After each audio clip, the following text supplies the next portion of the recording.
naturopathic doctor, and unfortunately in school, I mean, we learn amazing principles of how to treat a person holistically, but one thing we never learned about was vegan plant-based diets, and this is something pretty new. So I did transition my practice to a vegan plant-based practice in early 2018, so I'm really happy about that. So, what is naturopathic medicine? Before I go there, I want to know who my audience is. So, how many of you are actually vegan? Wow, like a lot of you. How about vegetarian? So some of you. And how many of you are still omnivores and looking to get more information? So some of you. So we have a bit of everyone. So, I mean, today's lecture should help all of you. So first of all, I'll tell you a little bit about what naturopathic medicine is, and how many of you have a naturopathic doctor and know what it is. Very few of you, right? We're a small profession. I mean, there's only 2 accredited colleges in Canada, so there's not many of us. We are a growing profession. So I'll explain what we do, and it's really interesting. We are a very comprehensive healthcare system. We focus on the physical, emotional, and mental aspects of a patient. So we always look at a patient holistically. I mean, we spend a lot of time with our patients. First visits can be 90 minutes up to 2 hours. We really get to know people, like everything from what they eat, what time they wake up, who their family members are, where they work, so we can really get into the patient's life and see how we can help them. Because ultimately, advice is only good enough if the patient can use it, right? So, you know, if you're giving health advice that patients cannot even adopt and use, it's useless. And so it's a functional medicine. So what we look at is optimizing your health and not simply be free of disease.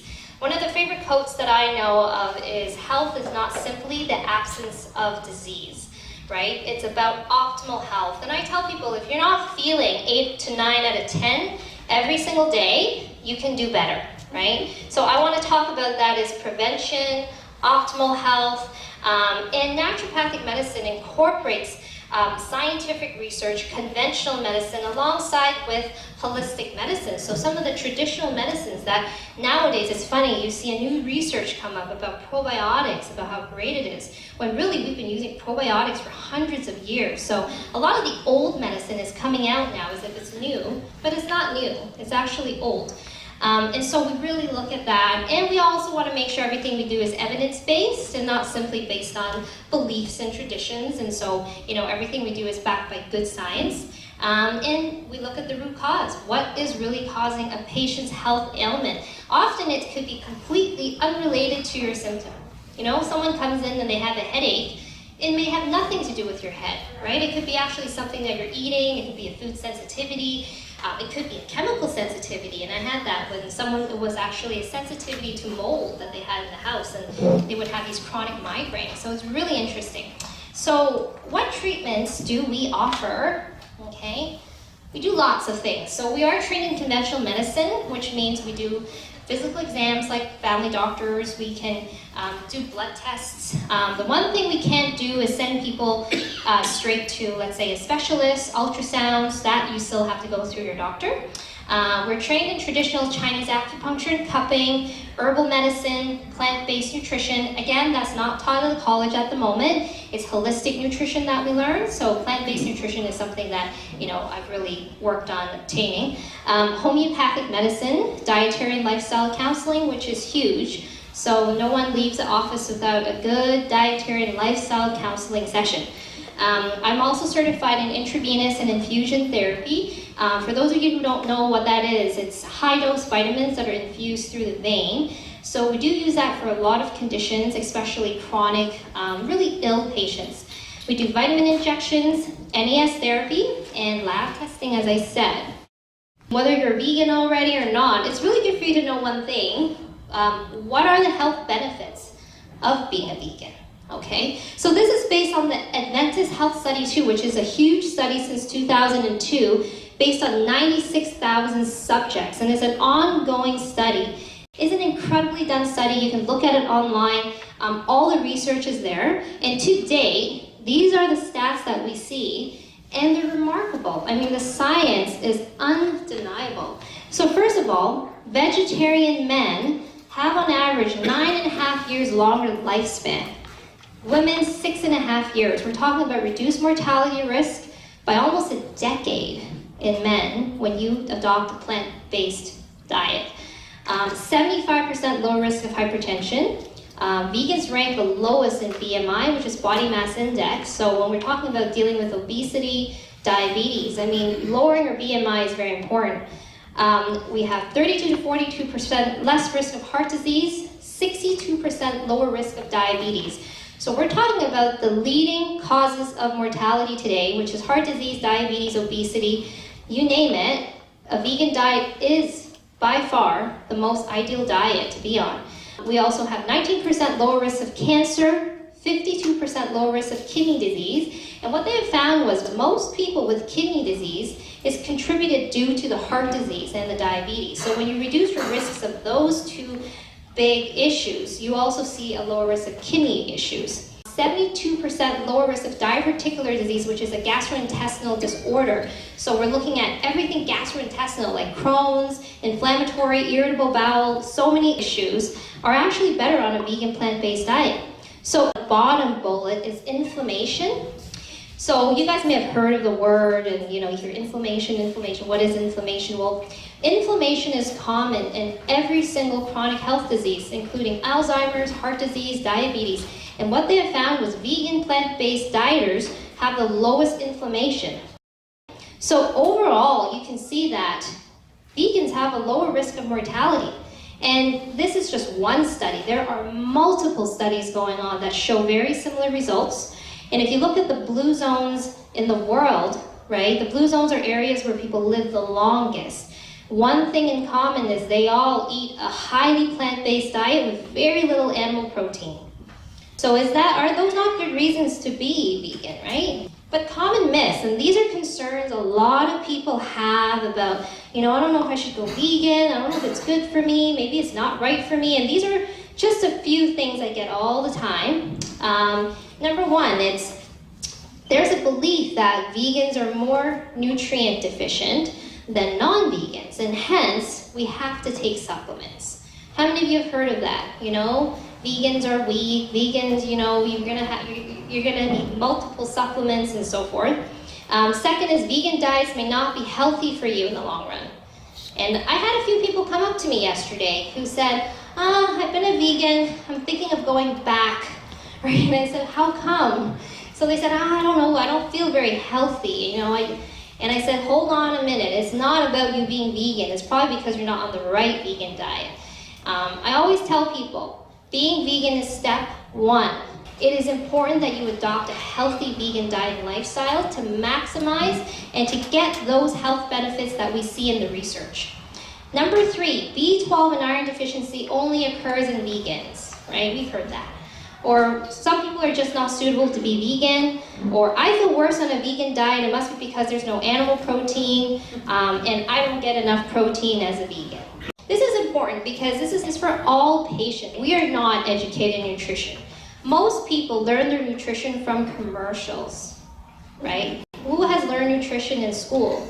Grade schools, they don't teach nutrition. They don't teach nutrition in general. So we learn that whole wheat bread is good for us. We learn certain things because the commercials say so.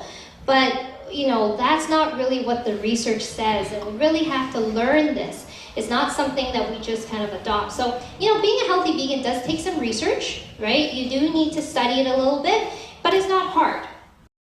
So, before I go to the solutions, which is how to take action, I first need to cover what are the common pitfalls that we find in vegans and vegan diets or when people are transitioning.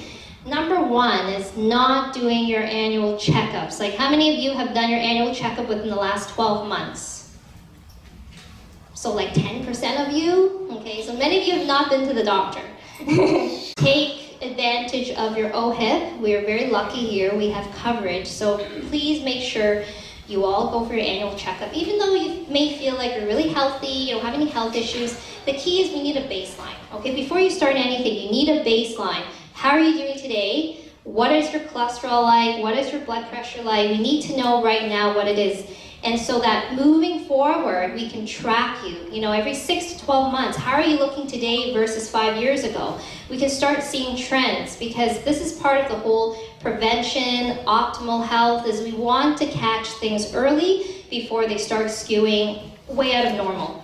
Number 2 is eating a highly processed diet, and I see this in 80% of vegans I meet is they're vegan, but they're eating a lot of processed foods. So you're still going to be at risk of a lot of the chronic diseases, because some of it is not just the animal products, it's also the processed foods, the refined foods, the sugars, the high fats, the oils, the frying, all of that. Those are still going to put you at risk. So eating a highly processed vegan diet, you know, it's a good transition. So I tell people, if you're starting off, you're trying to get off that burger, sure, you know, go get some Beyond Burgers, go get some, you know, Eve sausages, you know, you have to transition, right? But once you've mastered going vegan and you're now 100% plant-based, you got off your dairy, that's a big process already, because animal products are highly addictive. So they are altering your brain chemicals. So it does take a time period for you to get off the animal products to be on the vegan products. But then after you've accomplished that, then you have to start cleaning it up bit by bit. So we'll talk about processed diets and how you can do that. Number 3 is really important, is ignoring your symptoms. Okay, as I said, if you're not feeling 8 to 9 out of 10 every day, you got to check in with yourself. You know, what is going on? Is it your mood? Is it your energy? You know, I get people every day in my office where their stress is 9 out of 10. They sleep 5 hours and they wake up 3 times a night. They feel tired when they wake up. How many of you feel tired when you wake up? Okay. How many of you, and this is a bit graphic, but how many of you actually go to the bathroom every single day? Not all of you. Okay, not all of you. So your gut is impaired, right? So we have to check in with ourselves, and the basic functions of a human body is eating, pooping, digesting, right? So you check in with yourself. Am I eating well? Am I going to the bathroom well? Do I have energy? And do I sleep well?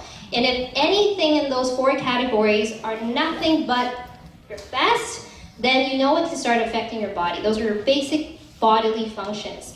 And then it will go on from there. You ignore the symptoms, then we start seeing patients with hormonal issues, right? Or they have other issues with their digestion, their skin, their hair falling out. We get this all the time, my hair is falling out, right? Why is my hair falling out? Why do I have headaches? Why do I wake up and I need 2 cups of coffee to keep my eyes open, right? So, you know, there is an issue there, and we have to find out what it is. So don't ignore your symptoms. Another pitfall, I don't really want to call this a pitfall, I want to call this a challenge we have, is there could be emotional strains, more so in vegans, especially whatever reason you became vegan, whether it's for the climate, ethical reasons, for your health. You know, a lot of vegans do feel a bit isolated, you know, especially when you're just transitioning. It's so important that when you do a transition, you make new friends, you create new support networks. Because you may find that a lot of the people who were in your life before are no longer aligned with you like you thought so. And that can cause a lot of emotional stress, right? I've had lots of people where that's kind of the main reason why being vegan's hard. Like they can't eat with their friends, or, you know, they for ethical reasons, you know, you can't eat with them anymore because you see the animals and you just, you know, there's a lot of stress. So, you know, first is make new connections with people, and look at this whole room, look at this festival. If you're dedicated, if you're like, you know, your intention is, I need to make some new friends, you just have to ask, right? Okay, so make sure. Now, being vegan does not give you a free pass to eat anything you like, because we are still susceptible to chronic health diseases. We still live in a world where there's chemicals everywhere, there's pollution, so we are exposed every day by oxidants, we call them. Next thing is how to take action, okay? So this is really important for all of you. Number 1, seek a practitioner who is supportive of you being vegan. I mean, it is a challenge today. I mean, there are still very few plant-based vegan practitioners, but you know what? Keep calling, because this is what will make us change. This is kind of why I transitioned my practice into plant-based practice, was because of the demand. You know, I was vegan for over 4 years. I've been running Peace for Paws in Animals Asia, but I always kept the animal rights side on the down low at work, and then I kept my work separate. But it was through just so many requests, like, you know, I'm looking for a vegan practitioner, that I said, hey, you know what, this is really important. People do need help. So ask, right? And you may find in 5 years your doctors could be changing alongside with you, okay? Go for regular checkups, as I said, okay? Keep reports. So this is really important. Always keep your records. If your doctors don't call you back, don't assume everything is okay. Always call and get a copy. Because you have to know, in the medical system, they're still simply looking for disease states. So if you're anything within the bars, they'll say you're healthy and normal and you won't get a call back. But I have caught so many things before where people are already way on one side or the other, and they should have started treatment two years ago. But because you're still within the so-called normal, they don't do anything about it. Check your systems, okay? So self-monitor your sleep, your digestion, your energy, your mood, you know, at the minimum, okay? Now, because there's so much to cover, I wanted to focus on the diet part, because I think this is important. Most of us who are vegan are still not eating what I call a whole food plant-based diet, which is the vegan diet that will give you the maximum health benefits. So this is what we should be eating, and you guys can check in with yourself. Write a little diet diary of everything you eat every day and see how close you are, and just do it bit by bit and see, you know what can I do for the next week to get closer to the ideal vegan diet. So, implementing a whole food plant-based diet.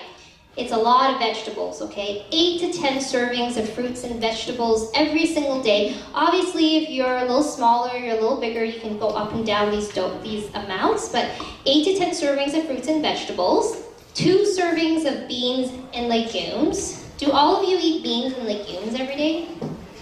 Yeah, good, okay. Consume only intact grains, and I'll talk a little bit about that in the next slide. 1 to 2 servings of nuts and seeds, herbs and spices, plenty of water, and reduce your salt and fat intake. And you don't have to go, you know, there's a lot of like zero fat cooking and all that. I always say you don't have to go zero fat, but keep the fat low. So about the intact grains, okay, not all carbs are equal. You know, in North America, most people consume 80 to 90% of their grains as processed grains. And a diet that's rich in refined carbs will put you at risk of overeating, obesity, cholesterol issues, blood pressure, heart disease, insulin dysregulation, gastrointestinal issues, cancers, right? Inflammation, and liver disease. So it's really important that we learn what is an intact grain. You know how many people have asked in my practice, like, what grain do you think is healthy? They all tell me whole wheat bread. All of them. Whole wheat bread. Who of you think whole wheat bread is good, and how many of you eat whole wheat bread all the time? I'm really impressed. Wow. That's less than what I see in my office, but mind you, most of my patients are still not vegan, vegetarian by any means. So an intact grain, so any grain that's been refined, flaked, milled into a cereal, made into a flour, pasta, that sort of thing is considered as a refined grain. When you refine something, you automatically will reduce 50 to 90% of its nutrients and fiber, right? And you're going to drastically increase the glycemic index, which causes sugar spikes, you know, things like mood swings and all that. I see this a lot where people feel grouchy, you know, after they eat something refined, you know, an hour or two later. So there's definitely some mood issues going on there too. So instead, consume root vegetables. So I often say try to get your carbs, you know, from a sweet potato, from taro, from, you know, something that is a root vegetable, legumes, vegetables, fruits. These are actually all carbohydrates. Unprocessed whole grains such as brown rice, millet, quinoa, buckwheat, and teff. They're wonderful grains. And the way you cook does matter, okay? So we know that, so there's a big raw food movement, but I want to tell you not everyone likes raw, not everyone can eat raw, but I do suggest eating some raw every day. But the key is cooking your food at a low temperature. So steaming, cooking under 248 degrees will keep a lot of your nutrients intact. So even soups, even things like water cooking. So what water cooking means, you can use a little bit of oil in the beginning to get your pan going, but afterwards you're putting water in to bring down the temperature and letting your food fully cook, almost like a steaming, boiling function. And usually that still retains a lot of your nutrients. And do avoid high heat grilling, frying, because it can produce what we call polycyclic aromatic hydrocarbons, which are known carcinogens. And I notice, a lot of the vegan plant-based foods are still fried and all that. So, just like when you were not vegan, you would keep those foods at a minimal. You really have to follow that. It's have them very occasionally, but not something frequently. Try sprouting. When you sprout your grains and seeds, you actually increase the nutrition of your seed and grain by up to 500%. And if people have difficulty starting off with beans, especially people transitioning to veganism, beans may not have been anything you wanted to ever eat before, right? Ooh, kidney beans, right? And you might have trouble digesting them. So number one thing is how to prepare your beans is really important. For easy digestibility is to soak them first. Like before you cook them, soak them overnight. That really helps to remove lectins and phytates, and then when you cook them, it's going to be much less gassy. And you also want to get rid of all the water when you cook it. So don't cook the beans in your soup and eat it like that. Cook it on its own, take it out of the water, and then put it into your rice or soups. Another thing is, if that still gives you, some GI upset, then sprout them to begin with. Like I've had lots of patients where they just weren't used to eating beans and they're trying to be vegan, but they're just like having gas, like immense gas. So I said sprout your beans first. Start with lentils, sprout them, and it only takes a few days. When you sprout something, it almost automatically will help the bean itself digest it. So it becomes very digestible, low gas, and you're increasing the nutrients by a lot. Okay? Water cooking, as I said, is really good. And try to eat some raw every single day. Like a little bit of raw onions, a little bit of raw chives, something like that, because it's really good to keep your microbiome healthy. So a little bit raw, because when there's little traces of soil, little traces of raw nutrients, it helps your microbiome in your gut to thrive. And this is another thing when we talk about B12 and iron, is that often it's also because we're not absorbing properly, so we have malabsorption. Important nutrients that you should know about. Now this is again not just for vegan vegetarians. A lot of people ask me, is it just vegans that need B12? And I can tell you that B12, iron, vitamin D, zinc, omega-3, iodine, and calcium are low in almost everyone, okay? Some of my most B12 iron deficient patients are actually meat eaters, and they're coming in with severely low B12, where we're doing injections. And there's a reason why, but we'll talk about what these nutrients do and why they're so important and why, don't get lazy, really try to get the foods in. If you're not getting the foods in, then get a supplement in. So B12, really important for brain function, nervous system, blood cell production, energy production, metabolism. So if you notice that you're getting sluggish, tired, if you experience numbness, tingling, mood swings, anything like that, you need to be assessed to see if you're B12 deficient. And a simple blood test can actually let us know if you're low in B12. Iron, right? A lot of people are concerned about iron. And iron is really important because it helps to form hemoglobin, which brings oxygen to all our cells. So if you start noticing you're tired all the time, you're losing hair, right? That's a classic symptom, is check your iron status. And again, you can do this through blood panel. Vitamin D is important for every single person. If you live in Canada, you are vitamin D deficient. I don't know a single Canadian that is not vitamin D deficient, except if you live in Florida. You might be okay. There's still a deficiency in Florida. There still is, yeah, because we don't go outside, right? We're still indoors, and most of the sunlight we get is when we're driving or on the bus, which doesn't count. So vitamin D is really important. You get a vitamin D blood test done and see if you're in the optimal range. So right now is a busy vitamin D testing time for me. I usually get a lot of patients get their vitamin D tested so I can optimize them for the winter. Because a lot of people feel just terrible in the winter. Like they're mood swinging, they're tired, they get sick all the time, and it can be contributed to low vitamin D. Zinc is important, right? Zinc supports the immune system, wound healing, cell division, male health. It's really important to get zinc in. Omega-3, okay, omega-3 we all know, good for the brain, good for the eyes, cell support, mood, skin, hormones. Iodine, which is for thyroid function, and everyone knows about calcium. And I didn't really like to isolate calcium on its own, but I figure most people know calcium. There's a belief that if you're vegan, you're going to be greatly calcium deficient, and that we must use cow's milk to get calcium, which you don't need. You can actually get really good quality calcium from plant-based sources, which are far superior to dairy sources.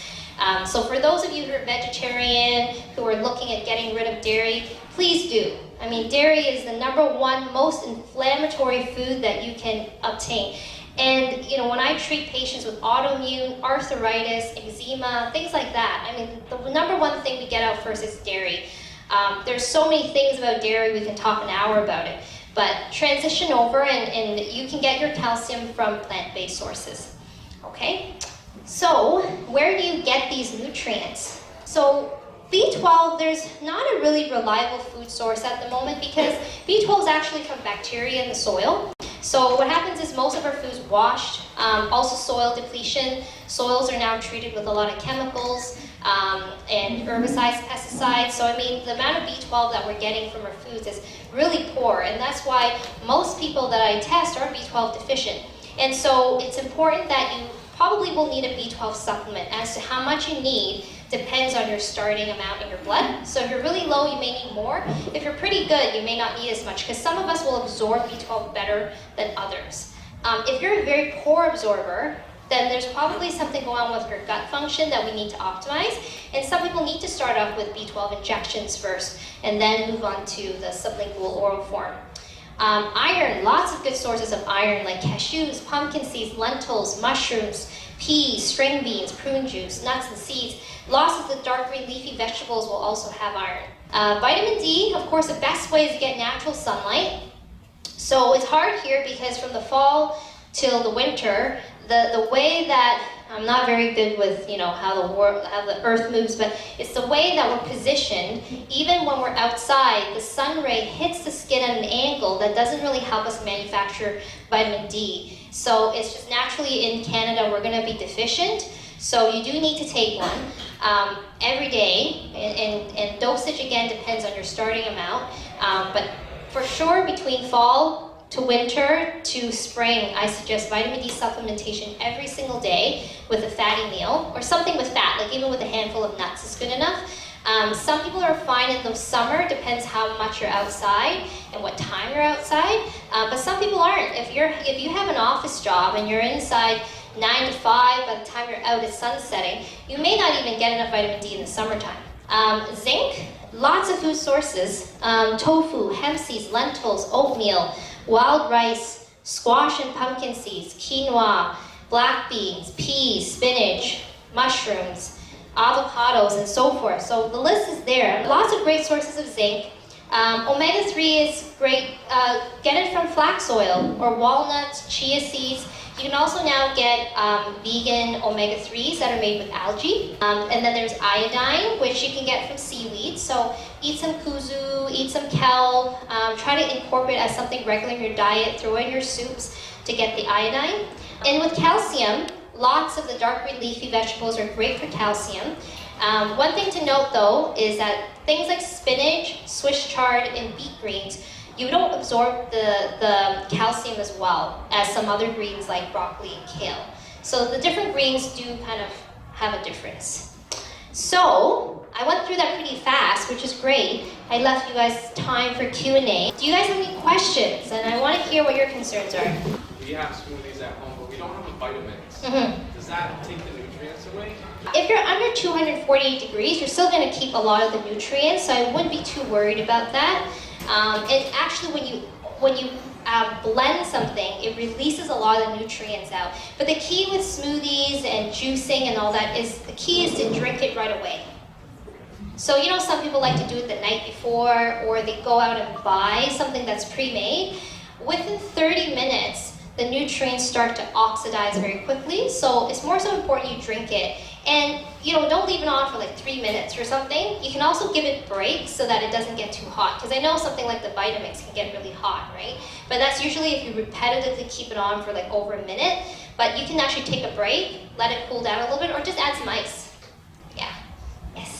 Just to comment on juices and smoothies, I heard that as stupid as it seems, that it's beneficial to like chew them, like something about the enzymes in your mouth helping to digest it. Do you have any? Yeah, absolutely. So I don't suggest just doing juicing. You should definitely eat your vegetables, because there's a lot of digestive enzymes that are already starting in the mouth. So you're starting to liberate the nutrients from the food. So it should always be a combination. Eating, juicing, smoothies. Yeah, that's a good point. Yeah. Seems like the practitioners advocating vegan diets are saying like minimal oil or no oil at all. I'm just wondering, like, what is your stance on that? Usually we suggest anywhere between 1 to 2 tablespoons max a day of oil, because oil is sort of equivalent to sugar in carbs. You know, you're using the pure oil form. We try to get the oils, and if you want to look at a whole food plant-based diet, is you want to even get your oils as a whole food, which would be from the plant itself. So eating the chia seeds, eating the actual avocado instead of using the avocado oil. So it's okay to use a little bit of oil to cook, like, you know, if you need to get that pan going, but I would suggest adding water right away to drop the temperature down. So what we suggest is, even for salad dressings, a lot of people are used to doing the olive oil with balsamic. I ask people to now use tahini, right? Use tahini sesame paste or like a nut paste to start it off, and then add water to it, and then you put your lemon juice in there. So you're now doing a completely like refined oil-free dressing, but you're still getting all the omegas. And it is important, because all the studies do show that a high-fat diet will increase your mortality. So we do see that low-fat diets are beneficial, but we do need some fat. You have to know our brain needs fat. Our hormones need fat, so you can't be completely zero fat, but you do need it. You do want to get it from your whole foods. Seeds, nuts, avocados, those are great sources. Do you have a preference for vitamin C, magnesium, or calcium? So there are lots of forms of vitamin C, magnesium. It depends on what your needs are. So even magnesium, there's about 4 different forms of magnesium. Some are more specific for neurological use. So let's say someone has anxiety and stress, you may use magnesium bisglycinate. But if you're looking at more constipation and other things, you may be using magnesium citrate. And then there's another one that's more for hypertension. So it kind of depends what your needs are. And then, because the vitamins, you have to know there are such a huge variance in quality of supplements out there. And often patients don't know what's a good brand, what's not a good brand.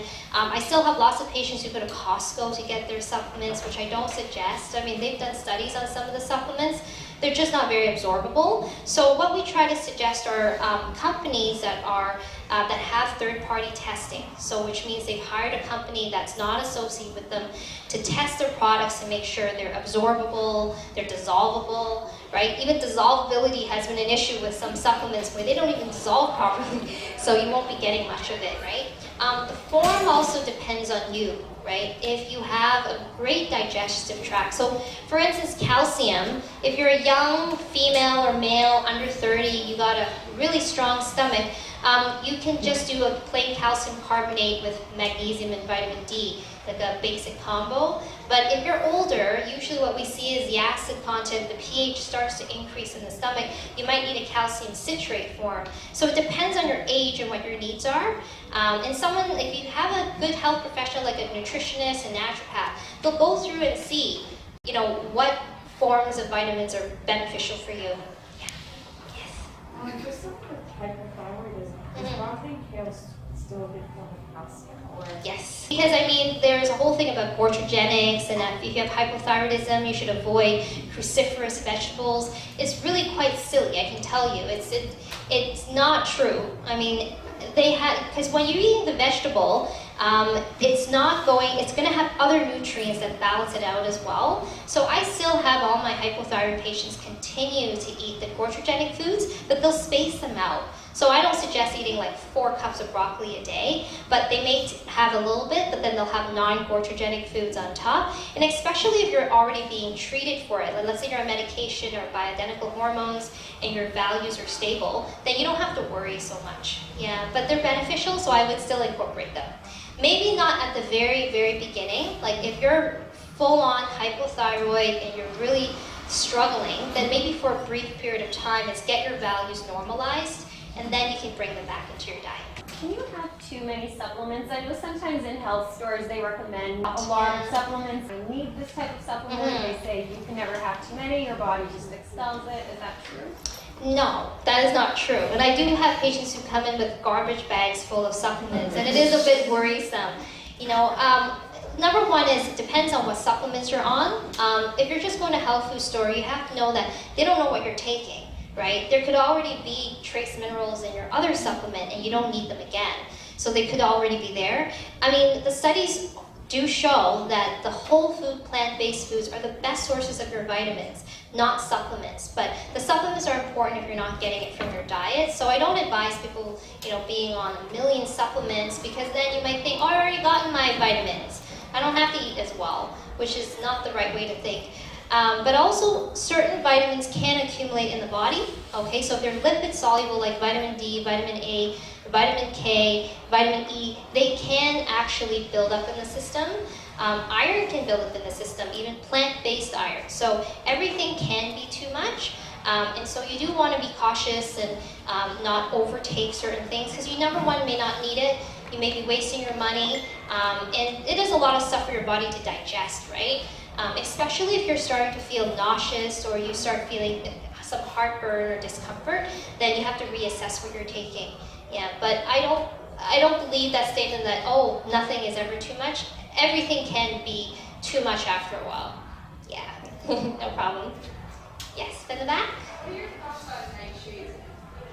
So nightshades are found primarily in potatoes, eggplant, corn, mushrooms, peppers, and nightshade vegetables. If you're in a full inflammatory state, like let's say you're coming in with severe arthritis or eczema, I do cut them out from the diet for a period of time. And there's a really good way of actually checking if you have sensitivities, is you can do a food sensitivity test. Now, sometimes it'll pick it up and sometimes it won't. It depends how inflamed you are. If you're really inflamed, I would cut them out for 6 weeks to 8 weeks, and then I'll reintroduce them back slowly. But I have had patients with arthritis, and they're pain-free. They grow tomatoes in their garden, they go and eat a pint, and the next day they have knee pain. So they can be inflammatory if you eat too much of it. But again, they do have healthy nutrients in them, so I don't suggest cutting them way out. But in the beginning of your treatment for something inflammatory, I would cut them out for a period of time to give your body a break. Talk about caffeine and alcohol in general. In general? So caffeine is a very interesting thing, and I'm always mixed about caffeine, because there's good research about caffeine and it being good for your heart and circulation, which is true. But one thing that we know is that it is very inflammatory. So when we look at acid-base balance, alkaline versus acidic foods, we know that dairy is probably the #1 most inflammatory food. But when we talk about acidity, coffee and pop are probably the top 2 most acidic foods. So if someone's suffering from things like arthritis, osteoporosis, something that is inflammatory, we try to alkalinize the body. And it's very hard to alkalinize the body when you're intaking coffee. And it's something about 2 to 3 cups of alkaline water just to combat 1 cup of coffee. So what we do in our clinic is we do pH testing, is you can actually buy pH strips and test your saliva and urine. And if you are always very acidic, then I cut out the coffee completely and we work on alkalinizing. And it depends how acidic you are. And unfortunately, most of us are highly acidic. And as we get older, as our body ages and we degenerate, we become increasingly acidic. And so for myself, I don't consume much coffee at all. I find it too acidic for me. I maybe have 1 a week or so. And also my patients who are arthritic, especially arthritic, or they have an injury, tendinitis, they're off coffee, at least for the healing period until they're completely better. And then we may add it back. For alcohol, I mean, alcohol is a toxin. I mean, I always say. I mean, red wine has some health benefits with the resveratrol and the antioxidants, but you have to have it in a very limited quantity. A lot of people drink beer, but beer is very yeasty, right? So, you know, yeast in excess can cause multitude of health issues. And so alcohol in small doses for sure. And usually the red wine is what I suggest, and not so much the beers. And I'm not very good with my wines. I think you'll mix drinks with all the sugar. A lot of the cocktails have a lot of sugar in them. I don't advise that. So in Chinese medicine, we don't advise drinking cold water because cold water goes through and right to the kidneys, right? In Chinese medicine, kidney is what we call the center of fire. It's actually what brings all the vitality and the heat to our body. So in Chinese medicine, we always advise drinking only warm, hot water because it nourishes you.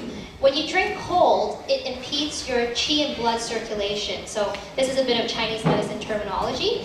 And so I only drink warm even when it's hot weather. I still drink warm water or lukewarm water. It's not hot water from the pipes, guys. Don't turn on the hot water because you're going to get all the copper and everything that's in the pipes that's sitting there for 100 years. Better is you filter your water, filter and then boil it. Okay? And I'm not even a big fan of tap water, to be honest, because it is heavily treated with fluoride now. Yes. There's a lot of conflicting information on the dose of vitamin D. So what do you recommend? The safest thing to do is get a blood test done. Okay, there's an optimal range and a suboptimal range. You know, lately I've been testing almost every patient I see, and it's not an OHIP covered test, but it's only $35. So if you ask your family doctor to get it checked, just say, I'm willing to pay, because often they'll be like, oh, you don't need it, just take vitamin D. But how much, right?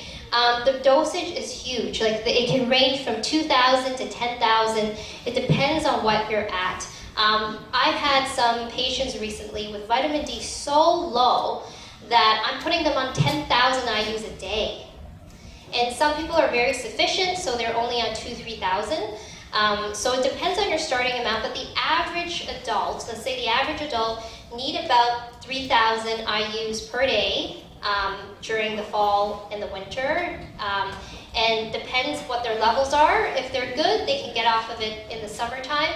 But I mean, I'm telling you, I'm seeing really low vitamin D levels lately where I'm putting people on 8,000 to 10,000, you know, for at least the first month, and then 6,000, and then, you know, until they're optimal. So the best is to get a blood test done first, and then after 6 months, you recheck it. But optimal vitamin D is so important. And when we talk about calcium, it's so important you have good vitamin D levels because that is what helps you absorb calcium from your foods. If you have low vitamin D, you're also not going to be absorbing calcium very well. In your immune system, we know vitamin D is great for preventing viral infections. So if you're looking at flu prevention, what's the best flu preventer? It's vitamin D, right? If you're sick, pop some vitamin D in. But again, it's a fat-soluble vitamin, so you do need to take it with some fat, in the meal. So don't take it with like an apple or something. It's not going to absorb very well. What are your thoughts on raw food and how it can weaken your digestion? I have a lot of mixed feelings with raw food because being a Chinese medicine practitioner, if you read every Chinese medicine book, it always says avoid raw foods, right? So in the Chinese culture, you'll see that we rarely eat raw. Everything is cooked, and that's how we grew up. Everything is cooked, stir-fried, boiled, steamed. Rarely do we eat raw. So this whole raw food vegan diet was actually really new to me, but I looked into it to understand it a little more. And so my take on it is a bit of raw is really good every day, but not everyone can do it right away.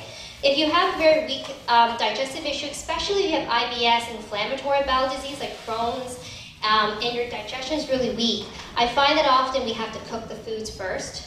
It's also to kill off any bacteria and stuff that's contaminated in raw foods, because even we know now with romaine you can get E. coli, right?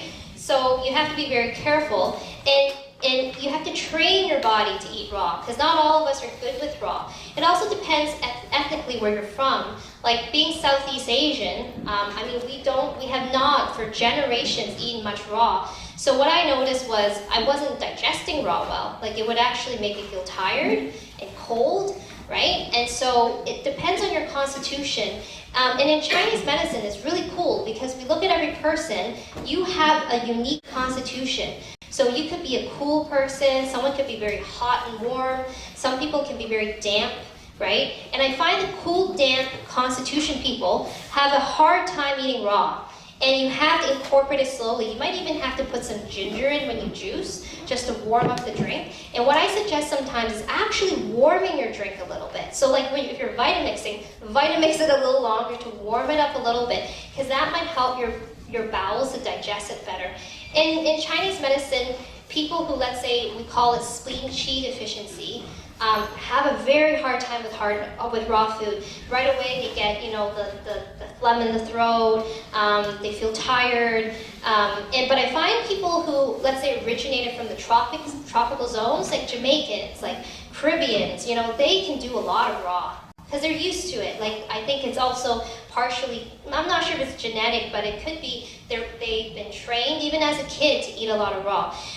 So it is important to train though, because it's just like learning how to ride a bike. If you don't train your body to eat raw, you won't be able to eat it either. So start slow and incorporate just a little bit of it. And you can even start off with things like, if you can't eat raw very well, sprout some seeds, sprout some things. Start off with adding sprouts. Start off with less cool vegetables, like carrots and beets. They're not considered cooling. And then you can slowly add in more of the celery and all that, because those are kind of more cooling.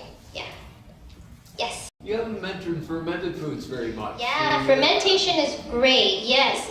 So there's lots of ways to ferment, just make sure you don't mold them. But I mean, fermentation is really important to keep a healthy biome. We didn't really talk about the biome because that could be another hour, but we can loop that in about the B12 and iron malabsorption, is that most people today don't have a healthy gut. I mean, how many of you have had antibiotics in your life? Like every single one of us, right? So we get our initial immunization of probiotics from our mother when we're born, but most of us lose all that because we have had antibiotics or we've had bad diet, stress, which will kill off a lot of the healthy biome in the GI tract. And so one way to get it back is through fermentation. So if you know how to ferment, if you don't know how to, you can learn how to. Nowadays, a lot of people make kombucha at home. They ferment their own, pickle their own food. So very healthy. I highly, highly recommend it. Yeah. So the question was, if you have an autoimmune disease, how would you work on controlling the inflammation? So the first thing is you have to find out what's inflaming you, what could be setting off your immune system. I always start off with the diet because that's something you're exposed to 3 times a day. And we do panels where we do blood testing to look at food sensitivities. A lot of people, even vegans, are sensitive to gluten, are sensitive to even some nightshades, and some things you would never even consider is to work on the diet first and clean up your environment, because the toxicity is so high. Like if you think about non-organic fruits and vegetables, I mean, blueberries can on average have 22 to 30 pesticides, herbicides on them. Is clean up your body with eating more organic, because you will be putting less strain on your immune system. So it is important to eat organic, and if you guys go to the environmental working group, ewg.org, they update their Dirty Dozen lists all the time. Is if organic is too expensive, at least choose the Dirty Dozen and buy organic, or just don't eat them at all. We're talking about berries, apples, strawberries. A lot of times our immune system is greatly impacted by the environment. So reducing toxicity, look at what you use at home. I mean, because most of you guys are vegan, a lot of you are also using vegan-based products, which is great, because a lot of the vegan home care products, cleaning products are usually eco-friendly as well. But if some of you are still using things like Windex and Tide and all that, know that there are chemicals in there that are fully banned in Europe, but we're still widely using them. And that's also another inflammatory agent. So look at your whole surrounding and see how you can reduce inflammation. But the diet is the #1 place you should start off with. Yeah.